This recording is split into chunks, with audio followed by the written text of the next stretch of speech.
Bueno, bienvenido. Gracias, antes que nada, gracias por ayudarme. Eh, Primero, para empezar, que te presentes un poco, quién eres, qué haces, a qué te estás dedicando ahorita y cómo ha sido tu trayectoria, perdón, hasta llegar a este punto. Gracias, te agradezco mucho por esta invitación. A ver, mi nombre es Chester Salazar del Pozo, soy abogado por la Universidad San Francisco de Quito.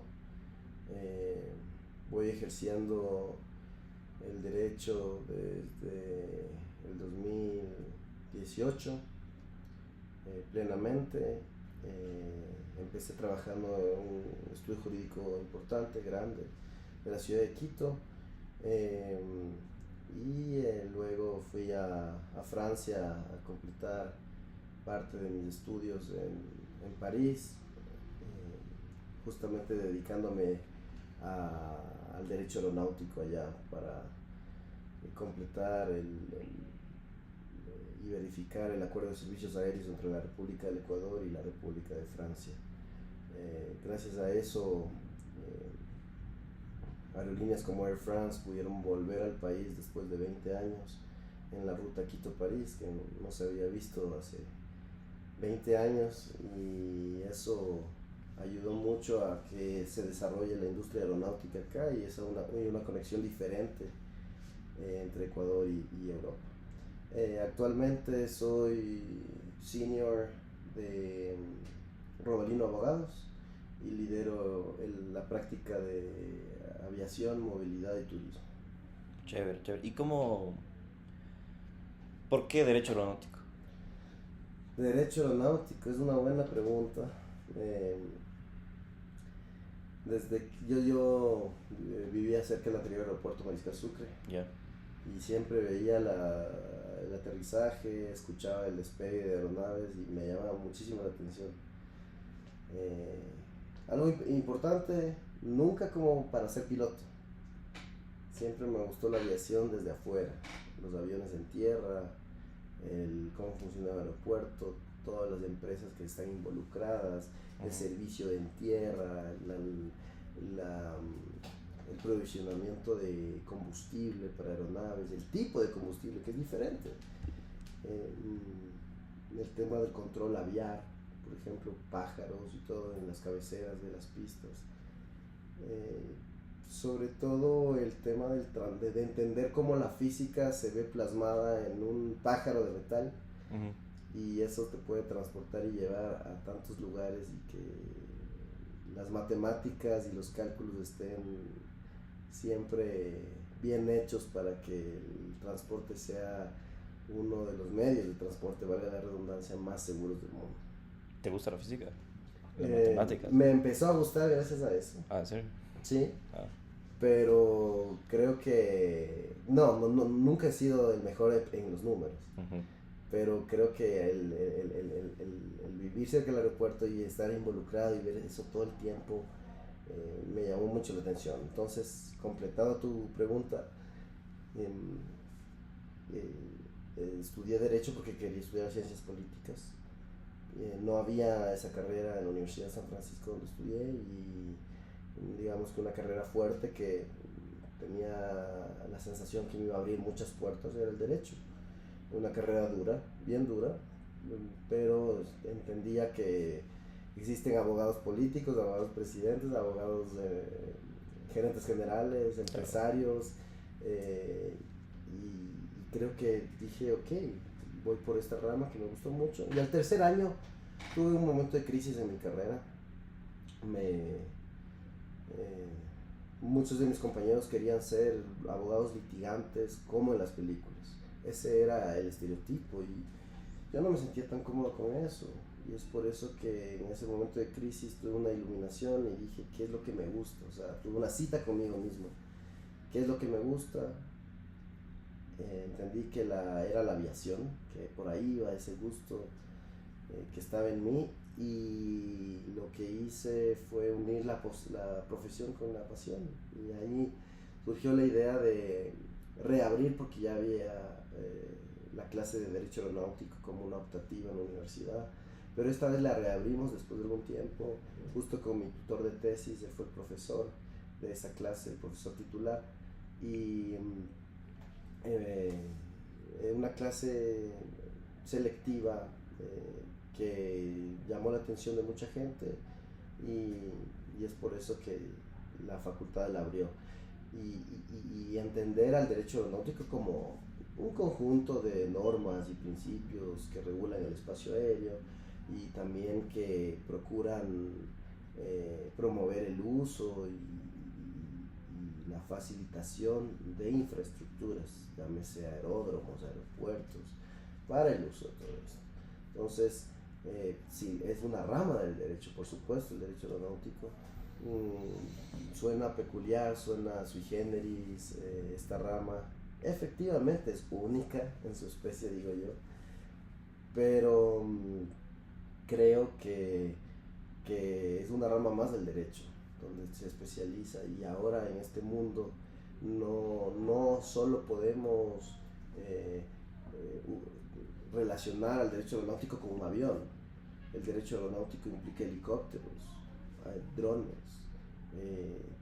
objetos voladores que tengan que tener una regulación, y que en el caso del transporte de pasajeros, de carga, de correo, busquen salvaguardar la seguridad operacional en todo sentido, no afectar a terceros, a civiles.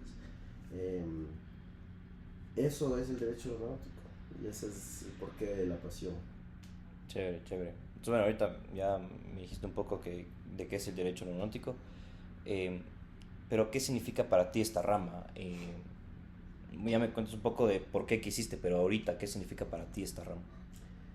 Esta rama es un reto porque el derecho aeronáutico necesitas de conocimientos de derecho internacional público, necesitas de mucho conocimiento de derecho civil, derecho corporativo, derecho laboral. Aplicas muchas áreas. No es un mundo aislado, es un mundo peculiar, sí, por el tecnicismo que hay atrás, un origen militar quizás hace algunos años, donde inclusive, como te decía antes, la física está involucrada, donde hay una terminología estricta del mundo de la aviación, de la industria, donde tienes acrónimos, donde la mayoría del sistema alfafonético está regulado. Es una de las industrias más reguladas del mundo. Entonces eso ha hecho que el derecho aeronáutico y esta rama sea tan linda, tan bonita, porque se aprende en el campo, se aprende en el aeropuerto, se aprende en los radares, se aprende manejando los contratos de arrendamiento de aviones, se aprende leyendo informes de accidentes, de las juntas investigadoras de accidentes o incidentes, dependiendo del caso. Entonces es un mundo, yo lo veo a esta rama como un universo, porque nunca me aburro, siempre hay algo nuevo, todos los días aprendo, por más cliché que suene esto, pero todos los días aprendo. Hay un mundo que no te imaginas. Insisto, el derecho aeronáutico no es un avión de pasajeros como puedes buscar en WhatsApp o en Google o lo que sea. Te va a salir un avión, y un avión con ventanitas que simula un avión de pasajeros, ¿no? Es mucho más que eso, hay mucho más detrás de eso. Chévere, chévere. Y, o sea, ya me cuentas un poco de cómo es tu proceso, pero ¿qué haces? O sea, ¿contactas aquí con empresas para que vayan a volar a otros lados, o traes empresas acá? ¿Cómo funciona? Va a depender de qué tipo de operaciones. Por ejemplo, partamos de que un grupo de inversionistas o el Estado decide iniciar o ponerse una aerolínea acá en el Ecuador, es decir, una aerolínea con una operación doméstica, que también puede ser una aerolínea ecuatoriana con operación doméstica e internacional. Pero partamos de esa idea, como los ejemplos que conocemos: Avianca, Latam, TAME, EQUAIR, Aeroregional, en su tiempo Ícaro, y otras. Lo que tú ayudas a la empresa es en asesorar, o por lo menos lo que yo hago es en la parte regulatoria y corporativa, es decir, establecer la compañía, constituir la compañía, ¿no es cierto? Llevarlo eso como en de pleno derecho corporativo y societario, o sea, todo lo que involucra superintendencia de compañías, paralelamente derecho laboral para contratación de personal.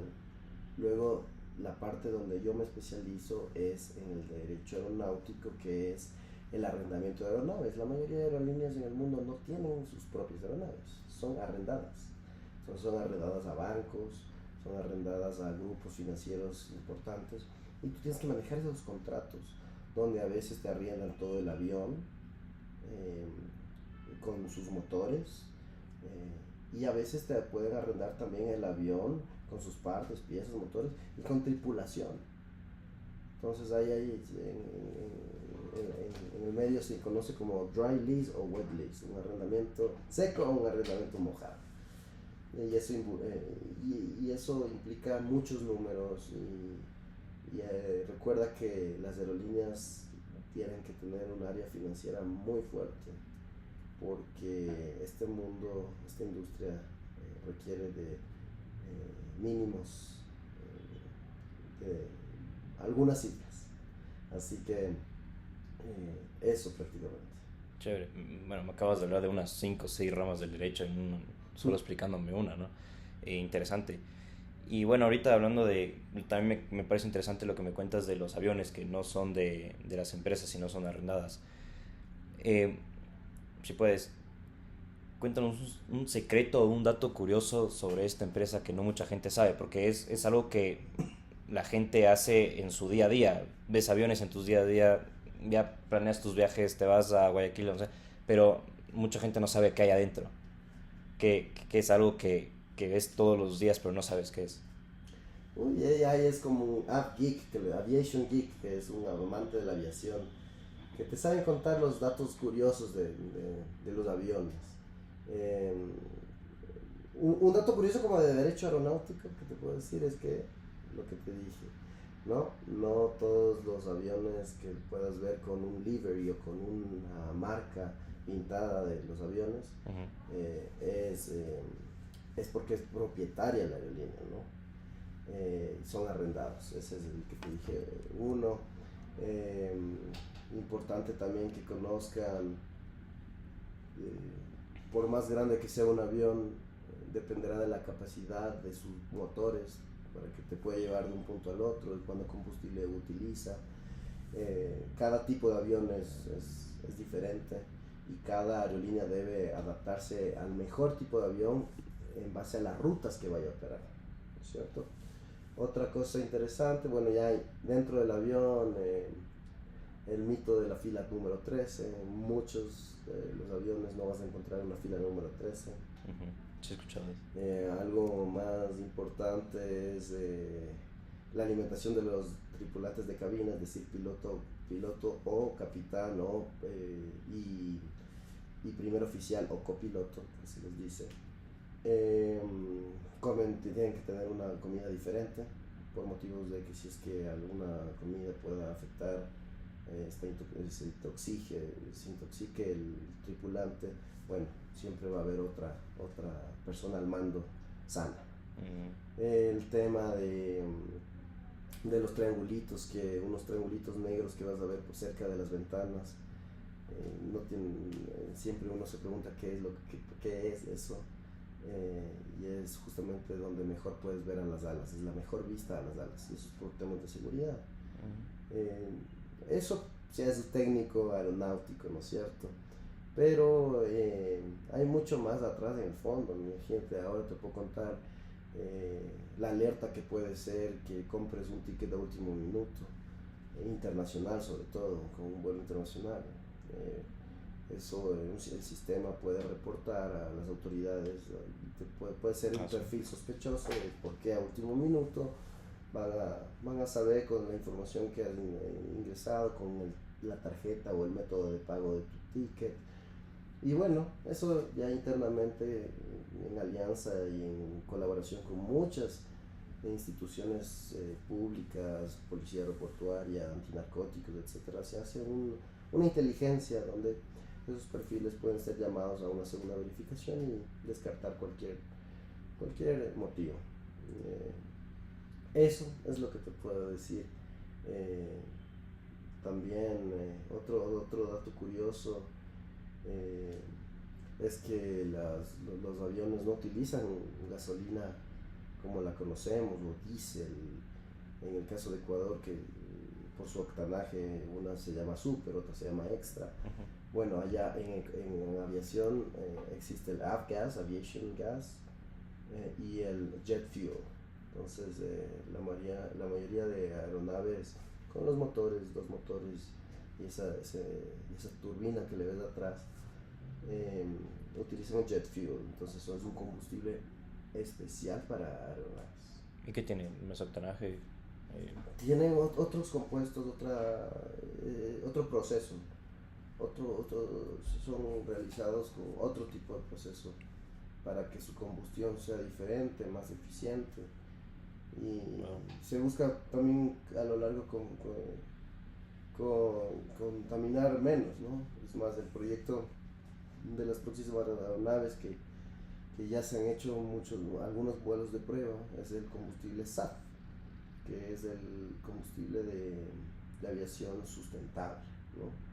Entonces tiene elementos en su composición que contaminan muchísimo menos que un combustible fósil. Oh, está en prueba, dices. Está en prueba y el objetivo es que ya lo comiencen a aplicar.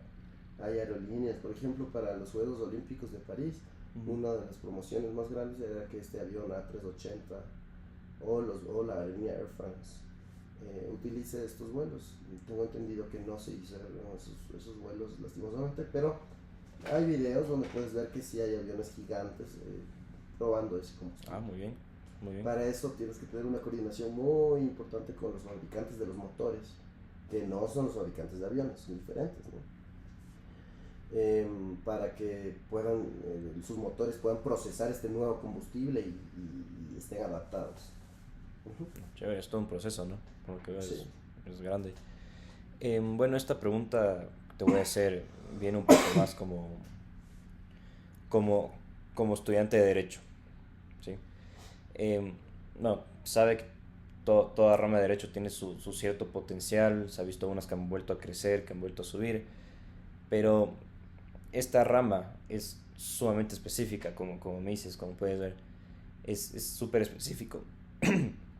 ¿Cómo ves un potencial crecimiento o decrecimiento de esta rama en específico? Cada vez la población es mayor. Las ciudades se van diversificando, la tecnología es más precisa y el mundo necesita transportarse. A pesar de que ahora puedes hacer llamadas vía Teams, Google Meet, Zoom, Skype, etc., una visita presencial entre clientes, entre empresas, necesita de un transporte. Y cuando se trata de distancias largas, se lo hace por el transporte aéreo. En muchas ciudades principales vas a tener 1 o 2 aeropuertos.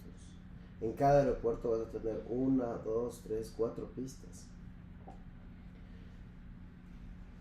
Y las nuevas tecnologías buscan que el transporte aéreo ya no sea un privilegio o un lujo, sino de alguna manera una modalidad para transportarte. Y es por eso que veo un potencial desarrollo en el país, debido a que hay una necesidad de conectar al país. ¿Cómo conectas el país de manera más eficiente? Con buenas carreteras, sí, pero cuando se trata de ciudades importantes o rutas que necesiten una conexión, una conectividad más,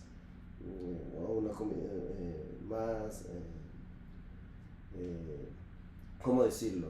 Una conectividad directa, vas a necesitar aeropuertos. Entonces siempre hay mercado, siempre hay la necesidad de conectar a la región, la ambición sana de querer ser un centro de conexión regional, como lo es Bogotá, como lo es Lima, como lo es Panamá. Y lo que buscamos nosotros acá en el Ecuador es situar al aeropuerto de Quito, al aeropuerto de Guayaquil, quién sabe el futuro aeropuerto de Guayaquil, como destinos importantes para promover el turismo en el país, el turismo local, eh, y para jugar la carta dorada que es la conexión a las Islas Galápagos, para mejorar el dinamismo del ecuatoriano en cómo se mueve el mundo empresarial, para visitar ciudades que han estado olvidadas, eh, y sobre todo para transportar no solo personas, alimentos, eh, todo lo que implica la carga aérea, importar y exportar. Exportar flores, por ejemplo. Trabajo con una compañía que es la segunda carguera más importante del mundo, eh, que tiene muchas aeronaves 747, o sea, esa les dicen la reina de los cielos. Es una aeronave grandiosa, hermosa, majestuosa, gigante, y son aviones exclusivamente hechos de carga. Entonces el fabricante lo hizo solamente pensando que va a haber ahí carga. No tienen ventanas.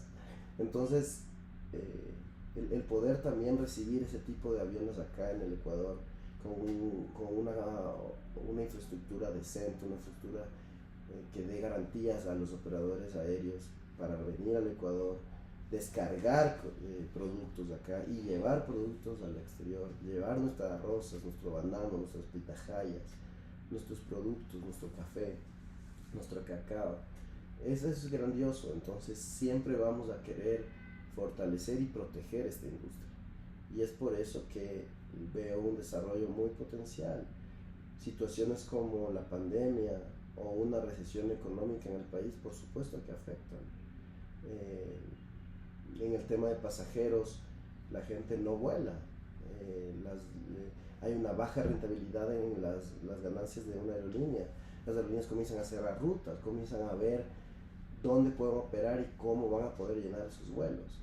Entonces, para que una operación sea rentable, tienes muchos factores que te puedan alterar tu operación,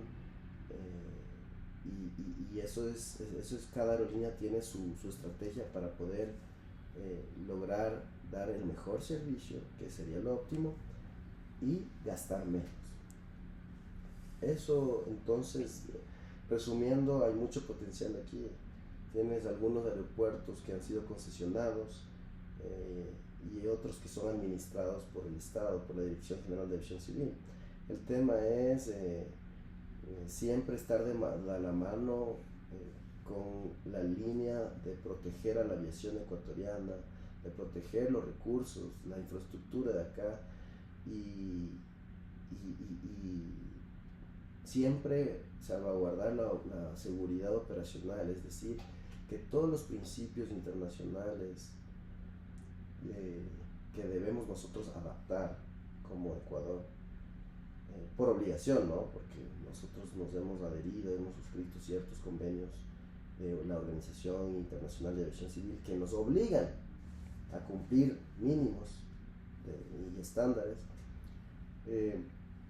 para que podamos mantener eso, y que el Ministerio de Finanzas destine los recursos necesarios para que la autoridad aeronáutica acá proteja de los aeropuertos que está bajo su administración, incentive la conectividad entre algunos aeropuertos, y esto tiene que estar de la mano con el Ministerio de Transporte, Ministerio de Turismo y la Dirección General de Aviación Civil, y por supuesto también el Ministerio de Relaciones Exteriores. Estas cuatro carteras del Estado son fundamentales que siempre estén coordinadas, porque solo así podremos encontrar un desarrollo a futuro y crear más espacio para que turistas visiten, para que empresarios inviertan, y para que tengamos un desarrollo aeronáutico lo suficientemente competitivo con nuestros países vecinos,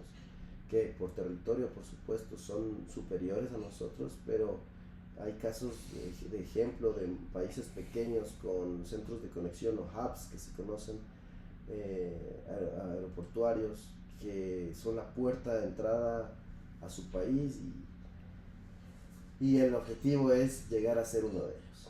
Claro, claro.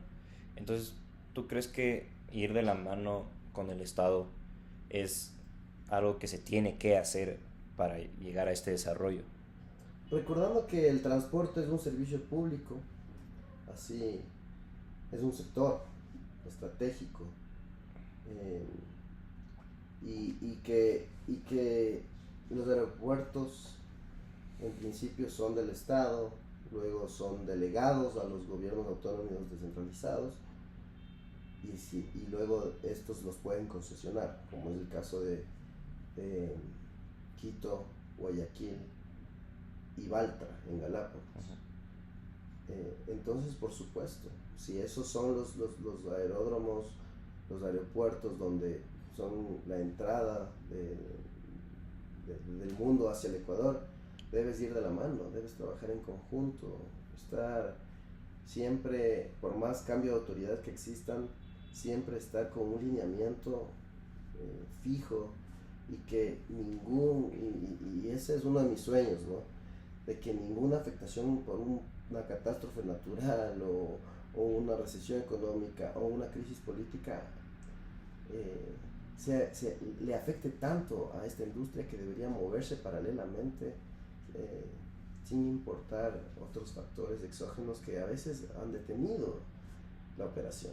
Claro, claro, bueno, yo soy mucho de privatizar, se podría decir, pero sí, o sea, se entiende un poco por dónde vas, que se tiene que todo trabajar en conjunto para que salga bien. Tú, hablando ahorita de sueños, ¿tienes algún objetivo al que quieres llegar? ¿Algún objetivo concreto? Puede ser a largo, mediano o corto plazo, pero así un objetivo concreto que tengas dentro del derecho aeronáutico o que has tenido. Sí, sí. eh, He cumplido unos mini sueños que han sido poder eh, iniciar una aerolínea doméstica aquí, lo cual lo hice, se cumplió. ¿Cuál? EQAir. Acuerdo. Lastimosamente, factores ajenos a la aerolínea, desde la guerra de Rusia y Ucrania, con una crisis política aquí, con una recesión económica, afectaron al rendimiento económico de la aerolínea, y por una decisión consciente y sana de los accionistas de la empresa se decidió cesar las operaciones el 30 de noviembre del 2023. Pero fue un sueño, porque fueron 2 años de operación increíbles, donde se le dio la oportunidad a los ecuatorianos de volver a contar con una aerolínea, con una marca país, con un capital 100% ecuatoriano, con un servicio a bordo de lujo, con personal sonriente y feliz. Y fue una experiencia increíble. Entonces, ese fue un sueño que he cumplido. Otros que ha sido traer, vender al Ecuador, y que aerolíneas internacionales aterricen acá, y lo he logrado, y mantenemos la operación. Y un sueño a mediano plazo, con un poco más de madurez profesional y más experiencia y más estudio y más educación, llegar a ser el director general de aviación civil, y ser la máxima autoridad de nuestra autoridad aeronáutica, valga la redundancia. Y, y, y como ya he sido parte del usuario, ponerme en los zapatos de la autoridad y mezclar esas dos necesidades de entendernos, para que fluya esto. Me encantaría poder reformar la ley de aviación civil, que tiene ya algunos años y es momento de actualizarla. Y a largo plazo tengo un sueño, que es ser el CEO de una aerolínea internacional o una doméstica que tenga operación internacional también. Así que son sueños cumplibles que hay que trabajarlos mucho, y porque si no sueñas, no hay esa emoción del día a día del por qué estoy aquí. Claro, bueno, muy bien. Y bueno, ahorita para cerrar, para ir cerrando, aparte de todo esto de derecho aeronáutico y a lo que te dedicas profesionalmente, ¿a qué más te dedicas? ¿Un hobby? ¿Algo que hagas por diversión? ¿Los fines de semana o hasta entre semana? Algo que me gusta mucho es cantar karaoke. Es algo que me desestresa mucho y me emociona. Me gusta preparar cócteles, todo el tema del mundo de los bartenders, unir plantas con frutas y Chévere. sabores. Yo tenía un amigo que era bartender. Le despidieron, pero... Y también me gusta jugar fútbol, amistosos, Ah, sí. así, pasarla bien. También pasar con la familia, turistear, viajar. Me gusta mucho viajar. Y como un dato curioso, eh, no me gusta tanto volar. Mira qué irónico. No Te me iba a gusta preguntar tanto esto. volar, pero como he leído tanto, sé que es el transporte, el medio de transporte de los más seguros del mundo. Así que me quedo tranquilo en la industria en la que trabajo, y sé que en ese avión en el que estoy todo va a estar bien. Así que más bien me motivo por el destino a donde voy, y lo que haré en nuevos países, conocer nuevas culturas. En eso sí soy adicto, a conocer nueva gente, nuevas culturas, aprender, entender sociedades, idiosincrasia de la gente, eh, respetar, y enseñar. Bueno, después del piloto, el que más debe saber del avión eres tú. O sea, Sí, eso sí. y le cuentas a tu familia como que ve ese triangulito negro que hay, eso es para que sí les das con Sí, no, sí. todo el A los que viaje. tienen miedo siempre les calmo y les doy cosas. Pero también interesante porque también catástrofes aéreas nos enlutan y recuerda que todas las cosas que veas dentro de un avión y que tú no les encuentres un sentido o entiendas por qué, o por qué tan exagerados son aquí en esta industria, es porque pasó algo que hizo que se regule mejor, se ponga más límites por proteger a los pasajeros, a los bienes, al avión y a la industria. ¿Y tú sabes por qué ponen el modo avión? ¿Por qué hay ¿Modo que poner avión? modo avión? Es porque los aviones cuentan con sistemas de, de radio, radares, sistemas de localización satelital, y muchos receptores de señal, antenas, etcétera, que hace algunos años causaba mucha interferencia. Entonces, al momento de un aterrizaje, de un despegue, eh, la concentración de la tripulación de cabina debe ser al 100%, y no puede tener distractores, y la comunicación, sea con aeropuerto, torre de control, etcétera, radares, otros aviones, debe ser en silencio prácticamente, y debe ser todo claro. Se pide eso porque existen estudios de que eso puede generar una interferencia que no permita a la tripulación escuchar alguna señal o instrucción, y eso pone en riesgo la operación. Y es por eso que esta industria, como te digo, es la más regulada y necesita tener una exactitud en el funcionamiento de todos los actores que involucra ese avión que va a aterrizar en X aeropuerto. Entonces es por eso que se pide este modo avión, y los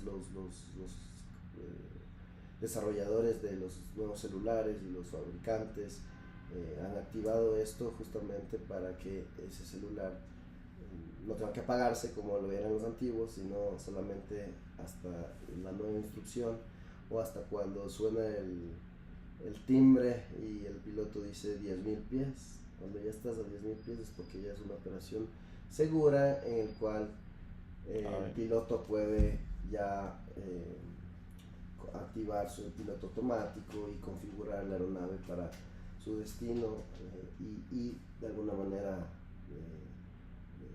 no es que se desconcentra, pero ya su capacidad del 100% que necesitaba para ese despegue puede ya relajarse un poco, delegar un poco a la computadora y a la tecnología esas funciones para que la operación siga siendo segura, por supuesto, pero ya con la ayuda de la tecnología. A ver, interesante. Yo nunca pongo modo avión, la verdad. Nunca pongo. Hay que poner, claro, voy a empezar a poner. Bueno, eso yo creo que sería todo. Ya, sí, tiempo cumplido.